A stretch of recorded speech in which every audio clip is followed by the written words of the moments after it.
Okay, so magandang umaga po sa ating lahat. Pag-aaralan po natin ang banal na salita. Bago ang lahat, tayo po ay manalangin. Panginoon, kami ay nagpapasalamat sa isang pagkakataon na inyong pinagdalaw sa amin. Salamat sa presensya ng bawat isa. At yung punahin, Panginoon, na kayo po ang gumabay at makakaintindi sa mga bagay na pag-uusapan po namin sa oras na ito. Sa ipunahin, pinagkakatiwala ang lahat sa pamagitan ng aming Panginoon Jesus. Amen. So, pag-uusapan po natin, ang Panginoong Jesus ba ay nagbabago? O ang Panginoong Jesus ay hindi nagbabago? Mayroon tayong mga bagay na pwede nating pag-usapan at matatagpuan sa Biblia. Dito sa Malakay, chapter 3, verse 6, I am the Lord, I change not. So, sinasabi sa Bible, ang Panginoon ay hindi nagbabago. Kung ang tao ay nagbabago, ang Panginoon ay hindi. Mayroon ba kayong mga kakilala na nangako, pero bandang huli, nababago? Tama? So, yun yung tao. Pero ang Panginoon, hindi siya nagbabago. Kung ano ang kanyang pangako, yun po ay kanyang tutuparin. Pag ang tao ay nangako, karamihan hindi nasusunod. Karamihan hindi nangyayari. Kaya pag-usapan po natin ang mga bagay patungkol sa Panginoon, reason kung bakit ang Panginoon ay hindi nagbabago. Kaya napakaganda po, napakahalaga na ating maunawaan na ang Diyos na ating sinasamba ay hindi nagbabago. Kung may mga pangako siya, ay kanyang ginagawa. So sa oras na ito, ay pag-aaralan natin ang tungkol kung ano ang ibig sabihin kung bakit ang Panginoon ay hindi nagbabago. So meron tayong apat na bagay na pag-aaralan sa umagang ito. God never changes. Yun ang una, God never changes. Pangalawa, God and His revelation. And then, pangatlo, the immutable God.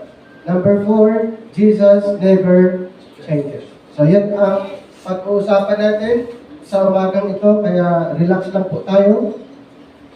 At enjoy natin ang ating pag-aaral. God never changes. So, sa Bible ay may mababasa tayo regarding God. Meron tayong mababasa sa Bible na patungkol sa Panginoon, and then the Father, Son, and Holy Spirit, ito ay na-mention din sa Bible. At makikita natin kung ano ang mga function, kung ano ang function ng Father, God the Father, God the Son, and God the Holy Spirit. Saan po natin matatagpuan? Sa Bible. Doon lang natin malalaman kung ano ang function at kung paano nilikha ng ating Panginoon. Sa Bible ay may verse na nagpatunay na ang Panginoon ang creation. Dito sa chapter 1 ng Genesis, verse 1, in the beginning God created the heaven and the earth. So sino ang nag-create ng langit at ang lupa? Ang Panginoon. Okay? So aside from that, nung create niya, nilikha niya ang langit at lupa, ang tao din ay kanyang nilikha. Dito naman sa verse 26-27, and God said, let us make man in our image, after our likeness, and let them have dominion over the fish of the sea, and over the fowl of the air, and over the cattle, and over all the earth, and over every creeping thing that creepeth upon the earth. So God created man in His own image. In the image of God created He him, male and female. Created He them. So sinong nag-create ng langit at lupa? Ang Panginoon. Sino ang nag-create ng tao? Ang Panginoon. Dapat ba siyang sambahin? Yes. Dapat nating sambahin ang Panginoon dahil siya po ang Creator. Ang buhay natin ay galing sa Panginoon. May sinasabi si Job, chapter 1. Patunay, ni-recognize ni Job na ang buhay ng tao ay galing sa ating Panginoon na dapat lang siyang sambahin. Dito sa verse 21, and said, naked came I out of my mother's womb, and naked shall I return thither. The Lord gave, and the Lord hath taken away. Blessed He the name of the Lord. So, sino ang nagbigay ng buhay? Ang Panginoon. Okay? Kaya, kung babalikan natin sa Genesis chapter 2, patunay na ang tao ay nilikha ng Diyos. In Genesis 2:7, and the Lord God formed man of the dust of the ground and breathed into his nostrils the breath of life, and man became a living soul. So, bakit natin ni-recognize? Dapat nating i-acknowledge sa buhay natin ang Panginoon. Unang-una, siya ang Creator. Lahat, ang mundo natin, kung saan tayo ngayon, ito ay nilikha ng Panginoon. Ang buhay natin ay galing sa Panginoon. So, dapat natin siyang sambahin. Dapat natin siyang paniwalaan. Kaya dito po, sa pag-aaral natin, ay marami tayong pwedeng malalaman, matutunan, at ito po ay dapat nating isa buhay or ipamuhay ang mga bagay nito. Alam mo po, kung Panginoon ang pag-uusapan, dapat hindi natin pwedeng tanggihan. Kung Panginoon ang pag-uusapan, dapat hindi natin i-ignore. Kasi karamihan po, kung patungkol sa Panginoon, karamihan ayaw nila. Pero pag may sakit, ang Muslim binabanggit ng tao may sakit ay humihingi ng tulong sa Panginoon. Pero kung walang sakit, ini-ignore kung ano ang gawain para sa Panginoon, ini-ignore kung sasambahin ba ang Panginoon. Kaya po, ang challenge po sa atin, dapat, kung patungkol sa Panginoon ang pag-uusapan, since na siya po ang nagmamay-ari sa buhay natin, dapat natin siyang unahin, dapat natin siyang sambahin, dapat natin siyang paniniwalaan. May mga pangako ang Panginoon, at mayroon siyang magandang layunin sa bawat isa sa atin. Okay? May plano ang Panginoon sa bawat isa. Mayroong plano ang Panginoon sa buhay natin. At matatagpuan din natin ang mga attributes ng Panginoon. Saan po? Sa Bible. Halimbawa, tungkol sa eternal. Isa sa attributes ng ating Panginoon, yung eternal. Ang salitang eternal, ito ba ay measurable o hindi? Hindi po. Ang eternal ay hindi mo ma-measure ang eternal. Ang eternity, hindi natin kayang i-measure. Ito pong good news, mga kapatid. Sa lahat ng naniniwala sa ating Panginoon, bilang tagapagligtas, naniniwala doon sa kanyang ginawa sa cross, ay ibinibigay na lang niya ang eternal life. Nakuha niyo po? Ibinibigay na lang niya ang buhay na walang hanggan sa mga naniniwala sa Kanya. Sa mga naligtas, ibinibigay na lang niya ang eternal life. Isa pa, yung regarding calling. One of the attributes po ng ating Panginoon ay holiness. Holy, true, good, omniscient, omnipotent. So, ito po ang mga bagay na dapat nating acknowledge kung patungkol sa Panginoon dahil siya po ang nakakaalam, siya po ang powerful at may kakayanan. At na-mention din sa Bible ang immutable. The word immutable, actually ito po ay hindi nagbabago. Ang Panginoon natin ay hindi nagbabago. Kaya nabasa natin sa Malakay chapter 3, verse 6, the Lord changes not, never changes. So the word immutable, ito ay isang picture na ang Panginoon ay hindi nagbabago. Mayroon pang isang verse aside from Malakay sa James 1:17. James chapter 1, James 1:17. Ito po ang sinasabi ng Biblia Verse 17, every good gift and every perfect gift is from above, and cometh down from the Father of lights, with whom is no variableness, neither shadow of turning. Kaya, kung bakit natin ina-acknowledge ang Panginoon, dapat natin pinag-aralan ang Panginoon, yung kanyang attributes, yung kanyang plano, dahil napakahalaga po na tayo ay bahagi sa plano ng Panginoon. Mayroong plano ang Panginoon, starting pa lamang, mayroon siyang plano dito sa lupa.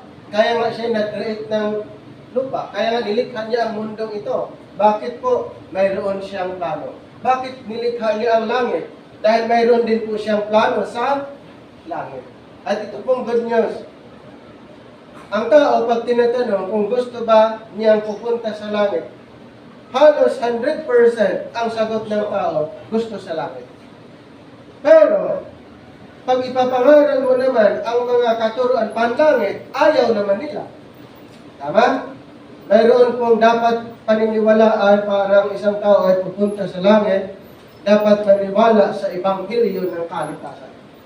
Mayroong sinasabi ang 1 Corinthians 15, para ang tao ay magiging citizen sa langit, para siya magiging mamamayan sa langit. Mayroon pong sinabi ang Biblia, mayroong Ebanghelyo na dapat paniwalaan sa 1 Corinthians 15, 1-4. Moreover, brethren, I declare unto you the gospel which I preach unto you, which I also ye have received, and wherein ye stand, by which also ye are saved, if ye keep in memory what I preach unto you, unless ye have believed in vain. For I delivered unto you first of all, which I also received, how that Christ died for our sins according to the Scriptures, and that He was buried, and that He rose again the third day according to the Scriptures. Ano po ang gospel, Ebanghelyo na dapat nating paniniwalaan para ang tao ay pupunta sa langit? Paniwalaan po ang gospel of Jesus Christ. The gospel of the grace of God. The gospel of Christ's finished work. Kung ano yung ginawa ni Kristo sa cross, yun po ang ating paniniwalaan. Wala na pong ibang gospel or ebanghelyo na dapat nating paniwalaan sa panahon natin ngayon. Ano po ang ebanghelyo na dapat nating paniwalaan? Isa lang po, the gospel of the grace of God. The gospel of the grace of God. Ano po ang nilalaman ng gospel na ito? Ayan po ang binasa natin sa 1 Corinthians 15, 1-4. Yun ang content na si Kristo ay namatay para sa atin. Si Kristo ay namatay para sa atin. At siya ay nabuhay for our justification. So tandaan po natin, may reason kung bakit si Kristo ay namatay. Ang reason po doon para tayo maligtas. At ano bang reason kung bakit siya nag-resurrect? Hindi siya nanatili sa libingan for our justification. So, dapat bang paniwalaan ng Panginoon? Yes. Dapat ba siyang sambahin? Yes. Yun po ang pinapanalangin natin na kung maaari, sana ang tao ay magkaroon ng desire na sambahin ang ating Panginoon.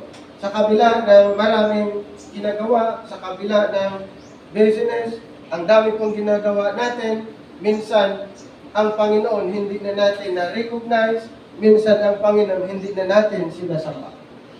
Tama? Kailan ba natin sambahin ang Panginoon? Kailan ba natin bigyan ng halaga ang ating Panginoon? Yung dumating sa punto na tayo ay hindi na makatrabaho, dumating sa punto na tayo ay nagkasakit, doon ba natin sambahin? Hindi.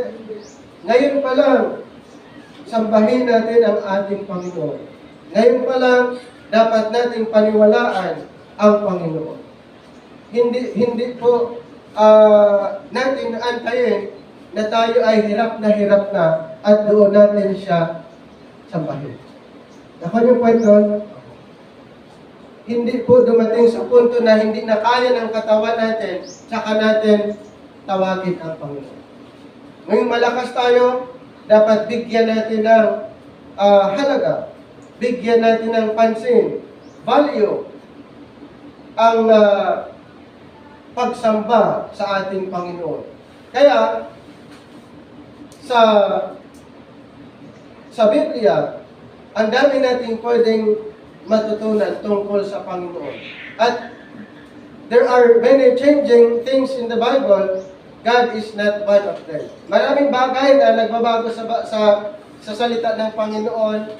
Maraming mga bagay na mabasa natin doon na nagbabago, pero ang Panginoon ay hindi. Okay? Clear po sa atin yan? Ang Panginoon ay hindi nagbabago. Ito po yung tinatawag na interdispensational, or sa ibang term, ito yung tinatawag na horizontal truth. Ang vertical truth, yun po yung nagbabago. Yung vertical truth ay nagbabago. Kasi yun ay dealings ng Panginoon sa tao in every dispensation. Pero yung horizontal truth ay hindi nagbabago. Yan po ay patungkol sa ating Panginoon. Man can change, yes. Ang tao ay nagbabago. Pero ang Panginoong Hesus, kahit siya nagkatawang tao, siya ay God. Siya po ay hindi nagbabago. Ang Panginoong Hesus ay hindi nagbabago. Ang Panginoong Diyos ay hindi nagbabago. Ang tao ay nagbabago. So, ibig sabihin, kailangan natin ang Panginoon. Kasi siya ay hindi nagbabago. Okay? So, proceed tayo sa pangalawang bagay na pag-aaralan natin, God and His revelation. So, mayroong revelation ang Panginoon. So, dispensational Bible study, the study of God's changing instructions will ask relation. Dito po sa chart natin, kung nakita niyo po, ito po yung example na ang Panginoon ay mayroon siyang kanya-kanyang dealings.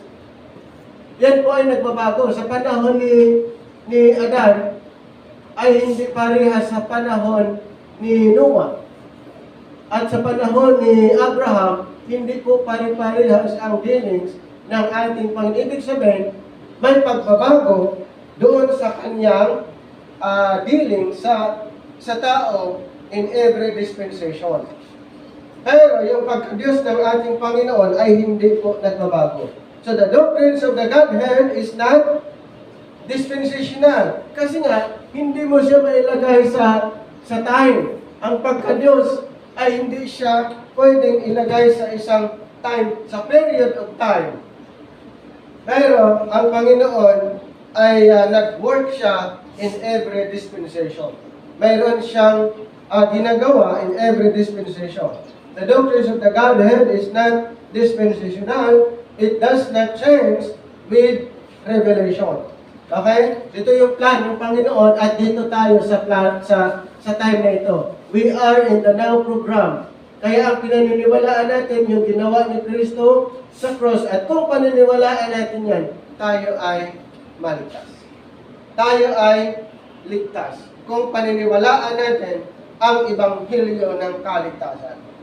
What can be known of God is progressively revealed, but He is always the same.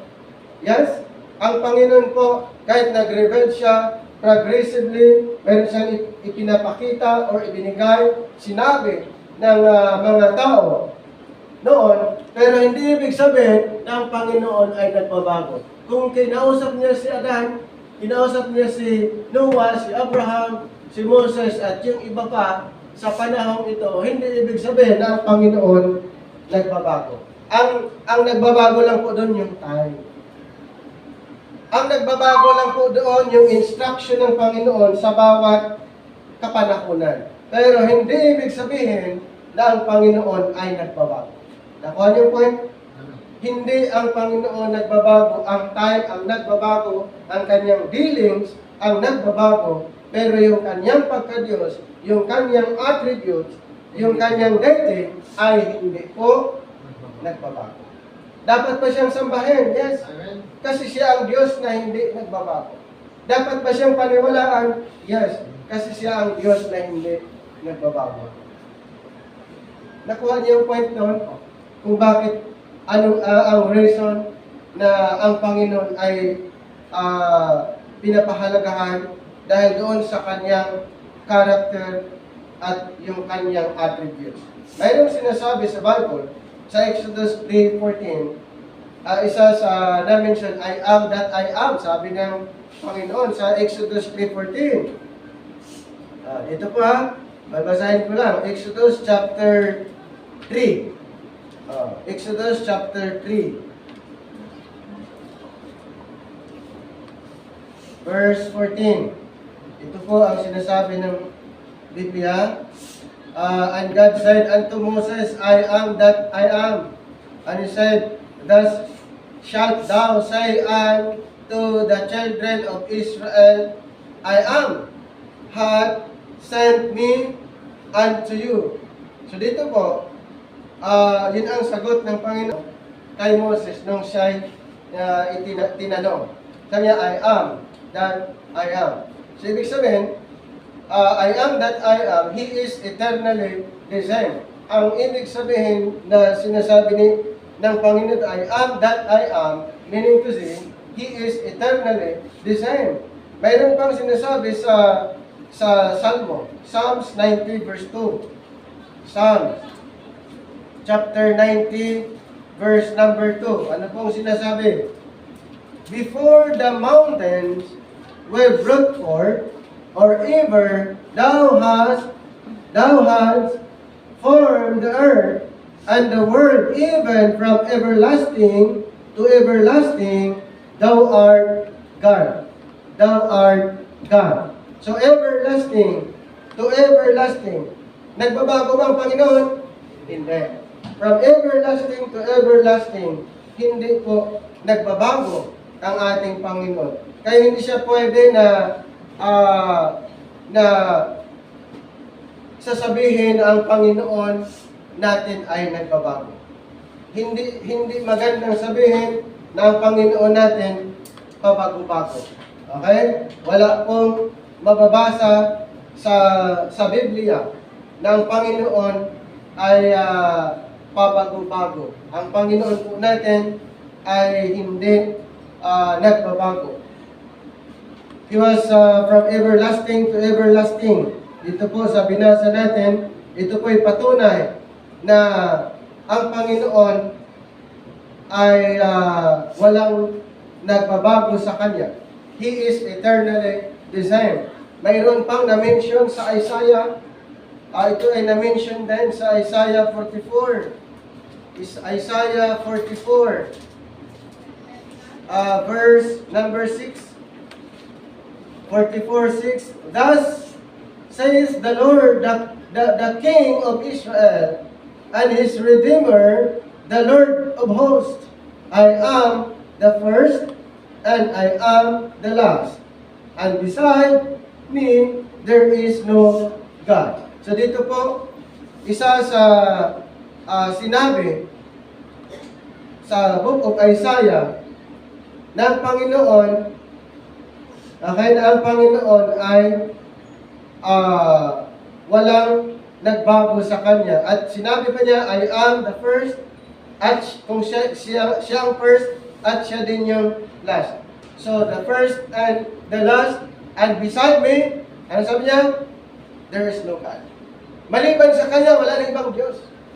Maliban sa Kanya, wala nang ibang Diyos. Yun po yung na-mention. Ulitin ko po, ang Diyos ay hindi nagbabago. Doon sa Kanyang revelation sa tao at sa mga panahon, yan lang ang nagbabago, pero yung Kanyang pagka-Diyos ay hindi po nagbabago. Kailangan malinaw po sa atin yan.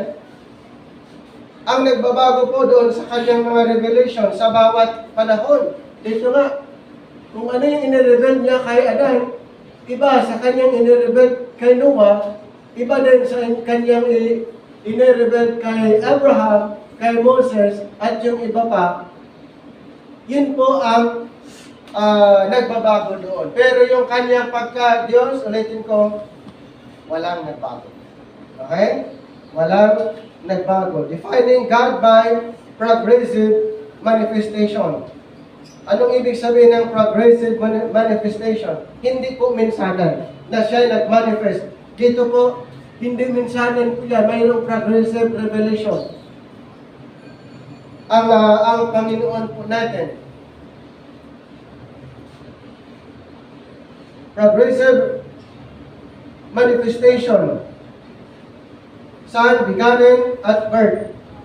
And then, changes God. So defining God by progressive manifestation changes God.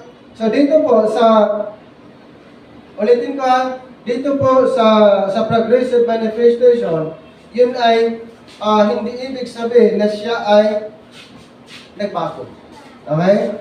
Hindi ibig sabihin na ang Panginoon ay nagbabago. Son begotten at birth. Sino po yung begotten at birth? The Lord Jesus Christ. May nagbago ba? Wala pa rin sa kanyang pagka-Diyos. So si Kristo ay nagkatawang tao. Dito po sa John chapter 1. John chapter 1 po tayo. John 1:1. And then verse 14 then. John 1:1 and then verse 14. John chapter 1 verse 1 muna. In the beginning was the Word. And the Word was with God. And the Word was God. Then, ano po ang nangyari pagdating sa verse 14? Ano pong nangyari doon sa Word? Na sinasabing, the Word was God. Dito sa verse 14, and the Word was made flesh, and dwelt among us, and we beheld His glory, and the glory as of the only begotten of the Father, full of grace and truth. So, dito, na-mention, patungkol po sa ating Panginoon, kahit siya nagkatawang tao, hindi ibig sabihin, siya ay nagbago. Siya pa rin ay God. Kahit siya nagkatawang tao, si Kristo ay nagkatawang tao, pero walang nagbabago sa kanyang pagka-Diyos. Okay? Walang nagbabago po sa kanyang pagka-Diyos. Dito po, na-emphasize. Okay? Na-emphasize. Bakit kailangan ang Panginoon magkatawang tao? Bakit kailangan ang Panginoon ay magkatawang tao? Yes, para iligtas niya yung tao. Okay, kaya yung isang reason kung bakit siya nagkatawang tao, para iligtas niya ang tao. At kailangan mamatay para ang tao ay maligtas. Kailangan ang dugo bilang redemption. Okay, bilang redemption. Kaya, since na ang tao ay nagkasala, ang Panginoong Isos nagkatawang tao para mailigtas niya ang makasalanan. Kaya si Kristo ay na-describe na wala siyang kasalanan. Para lamang iligtas ang tao kung ang tao ay maniniwala sa kanyang ginawa. Ganun po kaganda ang plano ng Panginoon. Siya mismo ang gumawa. Kaya dito sa Romans chapter 5, verse 8, But God commended His love toward us in that while we were yet sinners, Christ died for us. Di ba sa Romans 5:8, nung ang tao ay makasalanan pa, si Kristo ay namatay. Si Kristo ay namatay para tayo maligtas. Kaya, ang ni-required po, para ang tao ay maligtas, ano ang dapat paniniwalaan ng tao? Yung ginawa ni Kristo. Para ang tao maligtas, paniwalaan yung ginawa ni Kristo. Wala na pong iba. Wala na pong ibang additional doon. Ang kaligtasan ay work ng Panginoon. Ang salvation ay work ng Panginoon. Ang part natin, maniwala. Wala na pong ibang gagawin pa kung pag-uusapan ang kaligtasan. Ang Panginoon ang gumawa para ang tao ay maligtas. Okay? Ang Panginoon mismo ang gumawa para ang tao ay maligtas. Kaya anong sabi niya sa Ephesians 2:8 and 9? Ephesians chapter 2:8 and 9. For by grace are ye saved through faith. and that not of yourselves. It is the gift of God, not of works, lest any man should boast. So ang salvation po, ang kaligtasan ay by grace. Ang kaligtasan po ay biyaya. Nakuha niyo po kung bakit kailangan natin i-share ang kaligtasan. Bakit natin kailangan ipaliwanag ang kaligtasan? Yes, napakahalaga dahil part natin ibahagi ang kaligtasan dahil kung ang tao ay i-reject ang kaligtasan na ginawa ng ating Panginoon, mayroon pong inihanda ang Panginoon na lake of fire. Dagat-dagatang apoy. Ang tao, alam po ng tao kung ano yung apoy. Okay? Ang tao, alam ng tao yung apoy. Ang Panginoon, mayroon siyang inihanda sa mga hindi naniniwala. Kaya ang part natin para ang tao ay hindi makapunta doon sa dagat-dagatang apoy na inihanda ng Panginoon, kailangan natin i-share ang kaligtasan. Kaya tayo ay nag-invite para yung mga mag-respond, mapakinggan ang plano ng Panginoon ng kaligtasan. Kasi pag ang tao ay maligtas, pupunta pa ba siya sa dagat-dagatang apoy? Hindi. Hindi na siya pupunta doon. Ang pupuntahan niya sa langit na.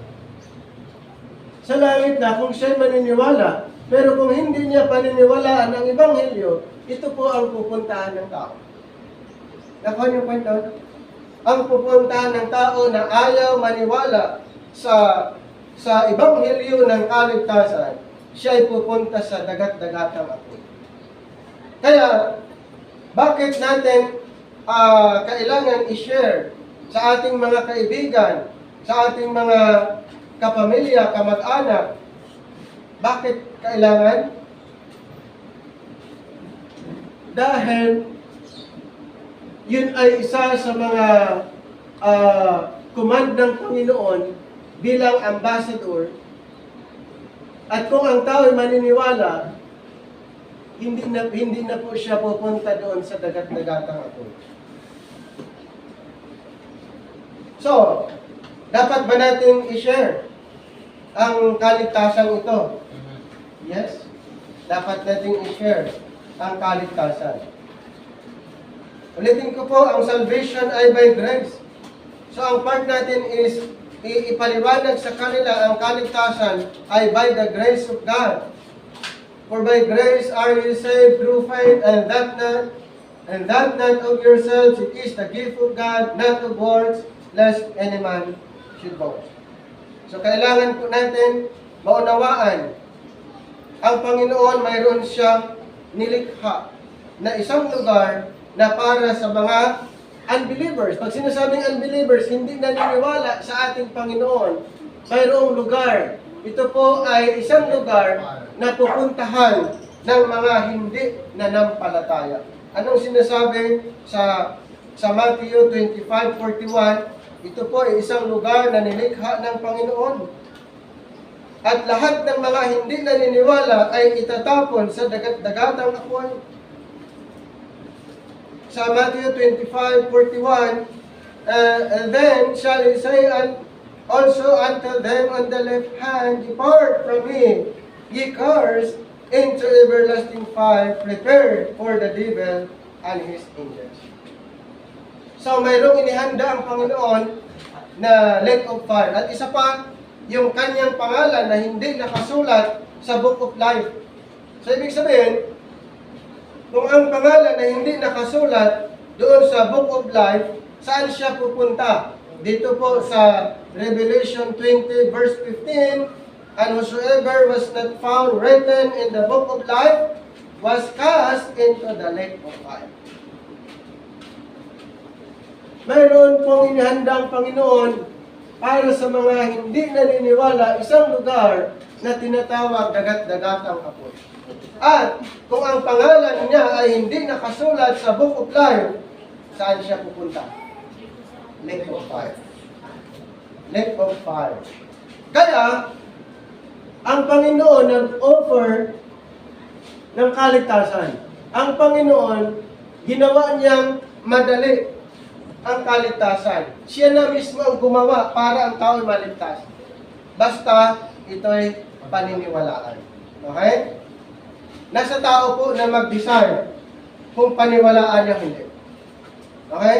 Nasa tao ang decision kung paniwalaan niya ang salita ng Panginoon o hindi.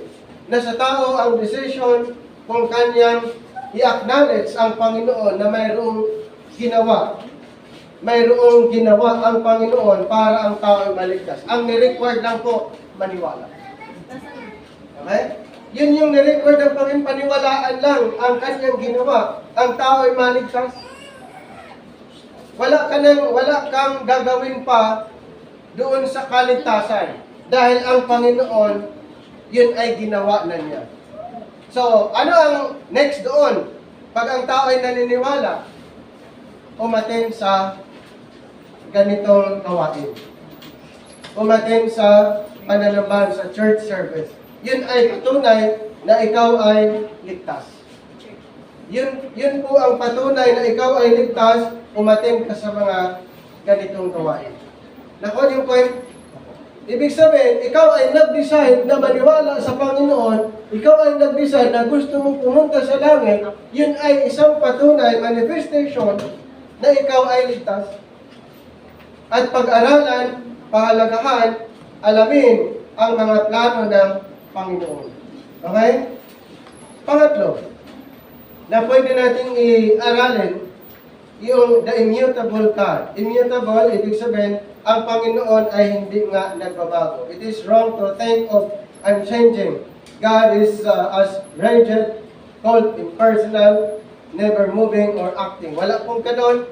Ang Panginoon natin ay buhay. Ang Panginoon natin ay mayroong plano sa atin. Mayroon siyang ginawa. So, mali na isipin natin na ang Panginoon ay wala siyang ginawa. Okay? Ang Panginoon natin, nung nagising tayo, work na ng Panginoon yun. Okay? Nung hindi tayo nagkakasakit, malakas yung ating pangatawan, ay i-acknowledge na natin ang Panginoon. Kasi yung iba, nagkakasakit, ikaw hindi. Pasalamat ka sa Panginoon. Yung iba, yung hangin, binabayaran sa ospital, ikaw hindi. Dapat bang pasalamatan ang Panginoon? Yes. Ikaw ay nakakain ng maayos, yung iba hindi. Dapat bang pasalamatan ang Panginoon? Yes. Yun po ang ano natin, kailangan natin i-acknowledge ang Panginoon na nandoon tayo sa, kung ikumpara sa iba, kung baga, blessed tayo. Bakit? Malakas tayo. Blessed tayo dahil malusog tayo. Sa point doon, kailangan natin i-acknowledge ang Panginoon sa lahat ng nangyari sa buhay natin. Hindi ibig sabihin na ang Diyos ay walang ginawa sa buhay natin. Alam niyo po, napakahalaga na sambahin ang Panginoon. Kahit sa ganitong klase ng gawain, mayroon tayong mga pagtitilpon kahit once a week, hindi naman whole day, di ba? Hindi naman whole day, 2 oras lang ang ating pananambahan, pakikinig sa salita ng Panginoon. Napakalaking bagay po. One way of expressing God, thankfulness sa ating Panginoon, yung ganitong pagtitipon. Pasasalamat. Okay? Isa po yun na sinyales na nagpapasalamat tayo sa Panginoon at nakipag-fellowship po tayo sa kapwa believers at pag-aaral, sama-sama na pag-aralan ang salita ng Panginoon. That God never changes or changes is how God in His perfection differs from man in imperfection. Ang Panginoon, ulitin ko, hindi siya nagbabago kasi siya ay perfect. Ang tao, bakit maraming pagbabago? Dahil hindi tayo perfect. Nandun pa lang tayo sa process. Kailan ang tao magiging perfect? Pagdating ng rapture. Pagdating ng rapture na lahat ng mga believers ay pupunta na sa langit, doon lang po yung perfection ng tao. Pero sa ngayon po, hindi. Ang perfect ay ang Panginoon. Tayo po ang daming imperfection sa atin. Kaya, kailangan natin ang Panginoon sa buhay natin. that God never changes means that He endures forever. Psalms 102. Doon tayo sa Psalms. Sige, sa Psalms. Salmo. Psalms 102. Anong sabi dito ha? Sa Psalms 102, verse 24. Dito po, Psalms 102:24. I said, "Oh my God, take me not away in the midst of my days. The years are throughout all generations of old hast thou laid the foundation of the earth, and the heavens are the work of thy hands. They shall perish, but thou shalt endure. Yea, all of them shall wax old like a garment, as a vesture shalt thou change them, and they shall be changed." 27, "But thou art the same, and thy years shall have no end. Then the children of thy servants shall continue, and their seed shall be established before thee." Ayan po. So, dito po sa binasa natin, ito yung patunay na ang Diyos na ating sinasamba, ang Diyos na ating pinaniniwalaan ay hindi nagbabago. Hindi nagbabago kailanman. Okay? And then, God never changes means He will or can keep His promises. Since na hindi siya nagbabago, ay Kanyang tinutupad ang Kanyang mga pangako. Dito po sa idagdag natin ang Malakay chapter 3 verse 6. Malakay chapter 3 number 6. So basahin lang po natin ha, Malakay chapter 3 number 6. "For I am the Lord, I change not. Therefore ye sons of Jacob are not consumed." So God never changes. He will and can keep His promises. Idagdag natin yung 1 Samuel. Idagdag natin ang 1 Samuel 15:29. So bakit natin ito'y pinag-aaralan? Para ma-acknowledge natin, malaman natin na ang Panginoon ay hindi nagbabago. 1 Samuel 15:29. Verse 29, "And also that the strength of Israel will not lie nor repent, for he is not a man that he should repent." Hindi siya katulad ng tao na nagsisisi. Okay? Hindi katulad ang Diyos sa tao. So kung ikumpara ang tao doon sa Panginoon, ay hindi po parehas. Ang Panginoon ay hindi siya nagbabago, hindi niya kailangang magsisi. Ang tao, since ang tao ay nagkakamali, ang tao dahil hindi siya perfect, marami pong mga kakulangan, marami po siyang mga nagawa na hindi tama. Kaya, isang reason para maitama ang ginagawa ng tao, dapat paniwalaan ang Panginoon. Paniwalaan ang Ebanghelyo na inintroduce para sa atin na dapat nating paniwalaan. So, God never changes, meaning He will or can keep His promises. Then, God does not lie. Hindi katulad ng tao. Ang Panginoon, hindi siya nagsinungaling. Ang tao, madali sa tao magsinungaling. Tama? Pero ang Panginoon, hindi. His truth never changes. Numbers. Ito po, patunay na ang Panginoon ay hindi nagsisinungaling. Numbers 23:19.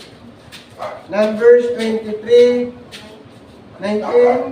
Ay, ito po, ang sinasabi. God is not a man that He should lie, neither the Son of Man that He should repent. Hath He said, and shall He not do it? Or hath He spoken, and shall He not make it good? Hindi katulad ng tao ang Diyos. Ang tao, madalas sa tao magsinungaling, pero ang Diyos ay hindi. Okay? Ang Diyos hindi siya nagsisinungaling. Ang tao, mas madali sa tao magsinungaling. Kaya God does not lie like man. His truth never changes. Another verse in Hebrews chapter 6. Hebrews chapter 6, 18 to 20. Verse 18, that by entereth into that within the veil, whether the forerunner is for us, entered even Jesus, made an high priest, forever after the order of Melchizedek. Ayan po. So, malinaw mga kapatid, God does not lie. Hindi katulad ng tao, His truth never change. Ano pang mga patunay na kung bakit ang Panginoon ay hindi nagbabago? God's always perfect. He never gets better or worse. In Psalm 77:9. Psalm 77, verse 9. Verse 9, had God forgotten to be gracious? Hath He in anger shut up His tender mercies? God's always perfect. He never gets better. Ang Panginoon po, kung isang reason kung bakit siya ay hindi nagbabago, ayan po ang mga description na natatagpuan natin sa Biblia. At additional, God is not influenced. Hindi po siya influenced by flights or fancy or impulsive decision. At yung iba pa, hindi po. Ang tao pwede, pero ang Panginoon hindi. God does need to grow up or mature, learn to be or reach His potential, existential, or change. Hindi po ganon ang Diyos. Ang tao pwede. Okay? Kaya nga mayroon tayong mga pag-aaral para ang bawat isa mag-grow spiritually, unti-unting mag-grow, mag-mature spiritually, pero ang hindi ito. Okay? Hindi katulad ng tao. God never rethinks His identity or turns over a new leaf, varies with the seasons. Mayroong na-mention si James. Kung babalik po tayo sa James chapter 1 verse 17. James 1:17. Every good gift and every perfect gift is from above, and cometh down from the Father of lights, with whom is no variableness, neither shadow of turning. So wala pong gano'n na ang Panginoon ay na kung sinasabi niya, yun na yun. Hindi yung mayroon pang doubt or pinag-isipan katulad ng tao. Hindi gano'n. Kasi ang Panginoon ay all-knowing. Alam niya eh. Alam ng Panginoon kung anong mangyayari in the future. So, hindi kailangan na mag-rethinks pa ang Panginoon or mag-isip pa katulad ng tao. God changing His response and interaction always according to His unchanging virtue. So, ganun po. God changing responses and interaction. Kaya tandaan po natin, in every dispensation, ang Panginoon ay nakipag-interact sa iba't ibang tao na Kanyang pinili, Kanyang kinakausap that time. Pero ang Kanyang pagka-Diyos, walang nagbago. This all means that God is stable, consistent, dependable, unfailing, trustworthy. So yun po, ang Panginoon ay consistent, stable, dependable, unfailing, trustworthy. Kaya kung bakit natin ang ating paniniwala ay ibigay sa Kanya, o ating paniniwala ay gagamitin natin doon sa Kanya, dahil ang Panginoon mapagkatiwalaan. Ang Kanyang salita, mapagkatiwalaan. Ang Kanyang mga pangako sinasabi ay lahat tama. Wala pong mga bagay na nakasaad sa kasulatan na hindi tama. lahat ng nasa Bible ay tama. Okay? Then, proceed naman tayo sa pang-apat. Ito po yung last.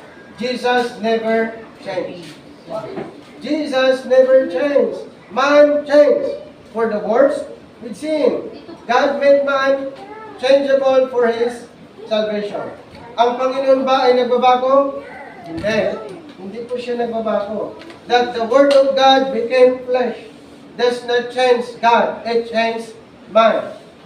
Yung salita, yung pagka-Diyos, hindi nagbabago.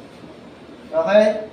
Kung nagkaroon siya nagkatawang tao siya, nagkaroon siya ng flesh, pero yung pagka-Diyos, walang nagbago. Yan. So that the Word of God became flesh does not change God. The incarnation was not a change in God, but a change in what had man would be. Jesus, as man, was conceived, born, grew, increased. In Luke chapter 2. Bilang tao. Luke chapter 2. Luke chapter 2. Verse 40.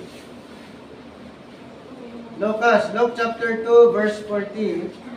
And the child grew, referring to the Lord Jesus Christ, and waxed strong in spirit, filled with wisdom, and the grace of God was upon him.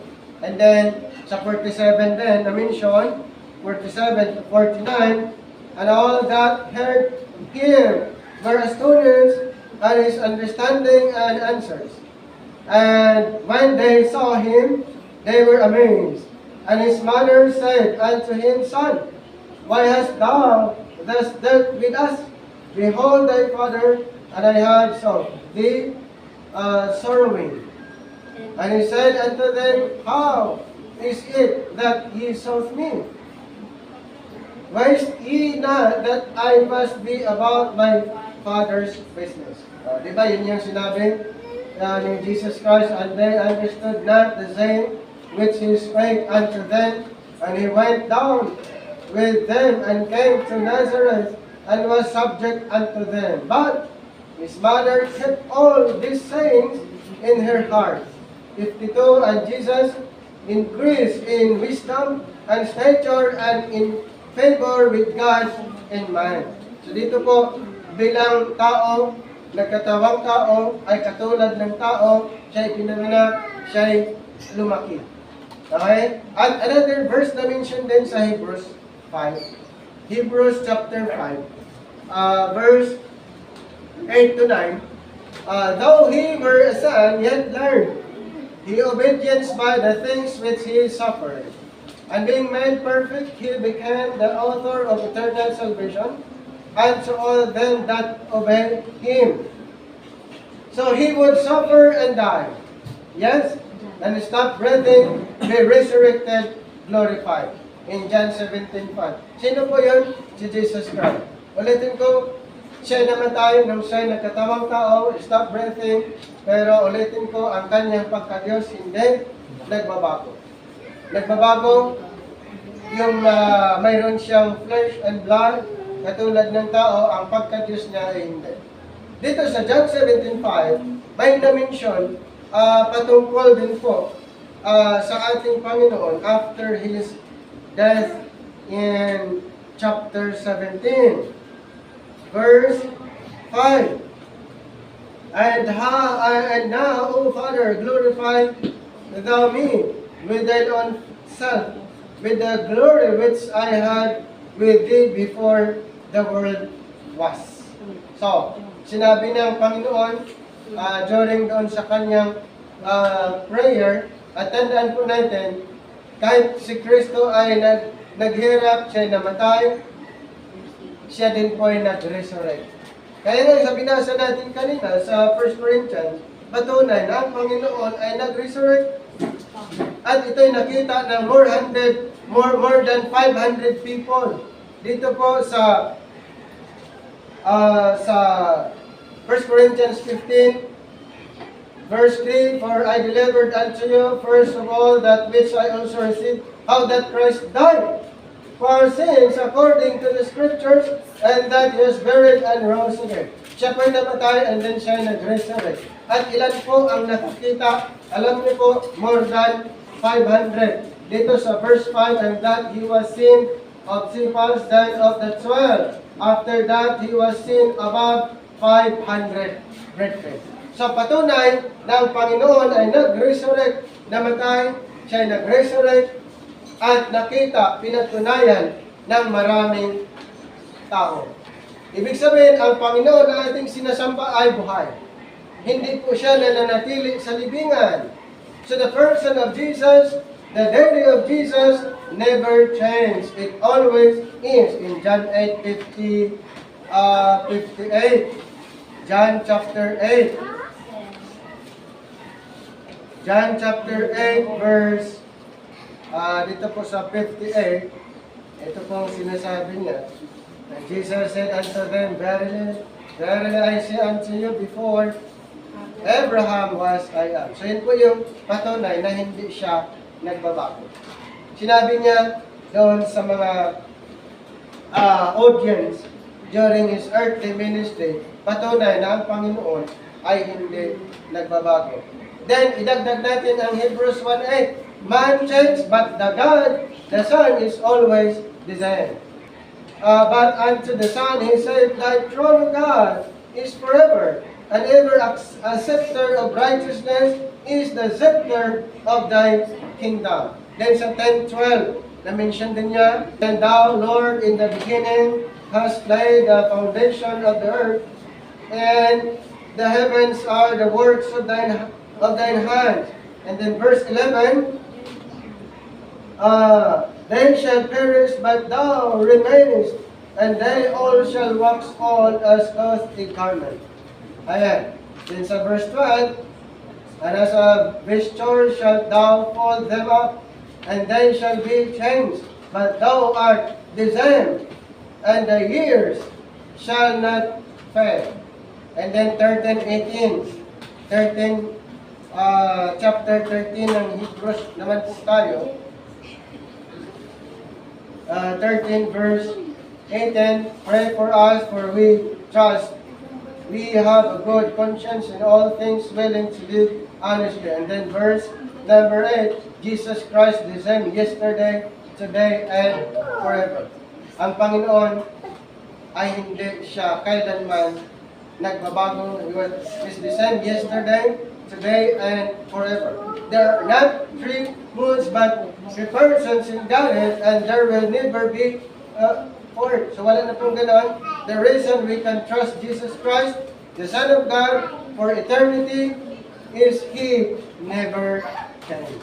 Ang Panginoon natin pong sinasamba ay hindi nagbabago. Kung ano yung Kanyang sinabi, kung ano yung Kanyang ipinangako, yun ay Kanyang gagawin. Tandaan natin, since na ang Panginoon nangako sa mga believers ngayon na pag ang tao naniniwala ay pupunta sa langit, yan po ay totoo. Kung ang ebanghelyo na ibinigay ng kay Apostol Pablo na dapat nating paniniwalaan para ang tao ay pupunta po sa langit. Okay? Yun ang pangako ng Panginoon. Ang dami din niyang pangako under the dispensation of the grace of God. May mga pangako din siya para sa atin. At yun po ang dapat nating paniniwalaan. Okay? Dapat nating paniniwalaan at i-maintain po natin ang ganitong gawain hanggang hindi pa dumating, hindi pa naganap ang rapture. Habang inaantay natin ang rapture, tuloy-tuloy po natin ang ganitong gawain. Okay? Tuloy-tuloy po natin ang ganitong gawain na sambahin natin ang ating Panginoon. Amen? So ito po, balikan ko lang yung apat na pinag-uusapan natin bilang pagtatapos. Patunay na ang Panginoon ay hindi nagbabago. Ang reason, ang mga patunay, meron tayong apat na pinag-uusapan. God never changes. According to the Bible, God's and His revelation, and the immutable God, and in Jesus never changes.